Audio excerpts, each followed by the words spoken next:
Hi, welcome you all for my channel and this video session. Today we will discuss fire and ice from standard 10 CBSE class. Fire and Ice is one of the Robert Frost's most popular poem. It was published in December 1920 in Harper's Magazine. It discussed the end of the world, likening the elemental forces of fire with the emotions of desires and ice with hate. It is one of Frost's best known and the most anthologized poem.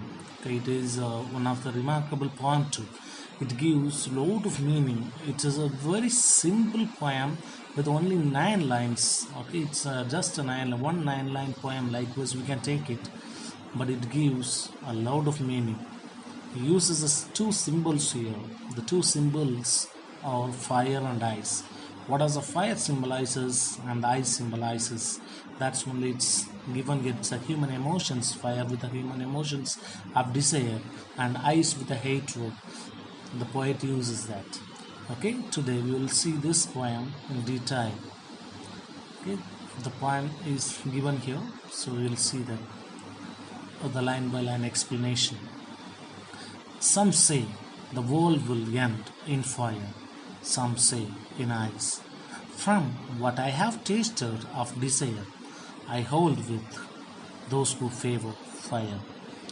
Okay, poet decided to hold with those who favor fire. You may think that in the first stanza it's given like that. You may think why he favor the fire, but he said the ice too. Why does he given the title like that? Why did he give the title like that? Likewise, you may have the doubt. So, which means let me give you the hard words for that. Desire means, you know it very well, a strong feeling of wanting. Okay, to have something or wish something to get like that. Okay, favor means you can support them. Okay, you can approve them. That's what. The poem expresses the profound idea that the world would end in either of two ways.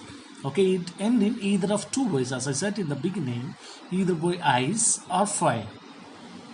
One group is of the opinion that somebody's earth's core will get so heated up and it would lead to fire destroying the earth's surface. It may heat, the world may get more heat and it may die, the world may end. Likewise, with some group are saying, some people are saying like that. It would have some catastrophic effect. The poem then compares a fire and ice with the destructive features of human emotions. Okay, you may think that the fire means the sun. It's a sun is a very big star, you know it very well. So if it's a fire means, you may always think that the sun. Okay, the fire will enter, the heat of the sun may destroy the world if you cut down all the trees or something. You may think. The poet compares beautifully that to our human emotions. He says that from what he was aware about fiery desires, he would favor one who says that it would be fire. By saying so, bringing about the idea that human beings let their emotion rule them and the consequences of unmonitored longing is choice. Okay, finally, if you are unable to control your desires, if you allow your mind to blow along with that, what happens automatically? We always lose our life. It may lead to the distraction. It is what given there. But the next stanza then we are going for. But if it had to perish twice, I think I know enough of hate to say that for distraction ice is also great and would suffice. And finally, poet beautifully given the idea that ice is also enough to destroy the world. Is confusingly supports, but he favors both. Okay, that's what it's given there. Okay, by not waiving of the first option of the fire, he considered if the world has to expire twice, ice would be equally competent in ending it. Ice is also equally enough to end this world. That's what he is just giving that. He brings about contrast between ice and hatred. Okay, ice and hatred it's given. Because ice is cold, we may think that it's good for us, but the same way the hatred, we cannot be understand by ourselves. Okay, that's what it's given here. If you hate other person, if you show that only then it may affect them, and you will get the affect the same way. But what happens? Equally competent in ending it. Ice is also enough. This is comparing the contrast between the ice and hatred. The human capability of insensitivity and hatred has the potential for inner distractions. It is enough to distract you from inside. Though slow and steady, it has the same effect that desires has on us.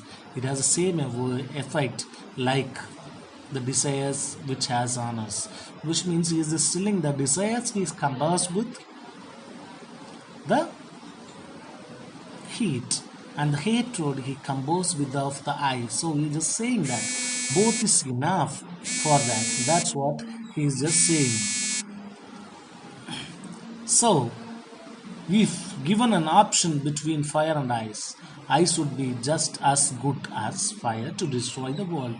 Both are enough or equal to destroy the whole world. Okay, that's what it's given in the poem. Hard words in this stanza I have not given. Perish means die. Suffice means it's enough. Okay, it's sufficient. Likewise, it's means. Okay. So let me give you the detailed one. Okay, and not stanza wise. Let me give you the detailed summary of that. Please watch it carefully. End of the world would be like that. It is certain that the world will come to an end. Definitely one day it has once the starting is there should be an ending too. The poet shares the belief of the people that everything that exists now will end sooner or later. The poet deals with very sublime subject, the end of the world. Okay, he just beautifully convey the message at the end of the world from this poem.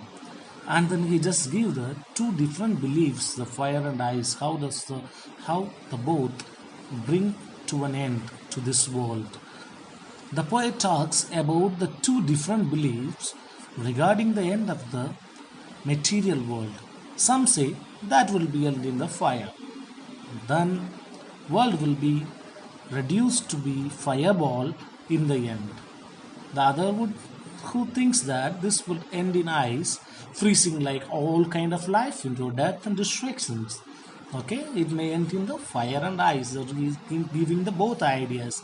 And the poets weave in this poem is that the poet cites those who believe that this world will end in fire. The poet like these two very powerful elements of nature of human emotions and human behavior.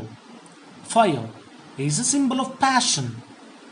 The fire also stands for the unbridled desires, our desires too, whichever is not good for the human being or the others, or your friends or family or whomever it may be. If the desire is not good, that's enough to kill this world or to make an end to this world. Uncontrolled fire and untamed passionate desires will certainly bring an end to this world. The poet confesses that he himself has a taste of desire. He is confessing that I also tasted of the desire. I also tasted the desire. So he is quite aware of the potential of unbridled passions and fire of the love of causing the death of distractions. Okay, it's also enough for it. Likewise, Jesus come to the conclusion. Okay, he also tasted that. That's what the reason in the beginning he just give a support to that, and the end he supports the both. Okay, that's what. Then if you come to the ice, okay, it represents maybe hates or cold reasons. No doubt, Fire can bring an end of this world, but if this world has to be destroyed twice, then ice can be serve that purpose. Ice represents a dialectical emotion that opposite of fire. It represents hate. This hate is not the product of outburst of revenge. On the other hand, it stands for the cold and ice reasoning. The poet compares the nature of ice with hatred. Ice benumbs, so is cold and calculate reasons. Hate born of cold reasoning make a man insensitive of feeling. Hatred can make your mind numb. Cold thoughts and reasoning that make us insensitivity and cruel. So the poet thinks that ice and hate can be a great and strong cause for the destruction of this world. Ice or hatred will suffice to bring an end of this world. I hope everyone might have understood this video.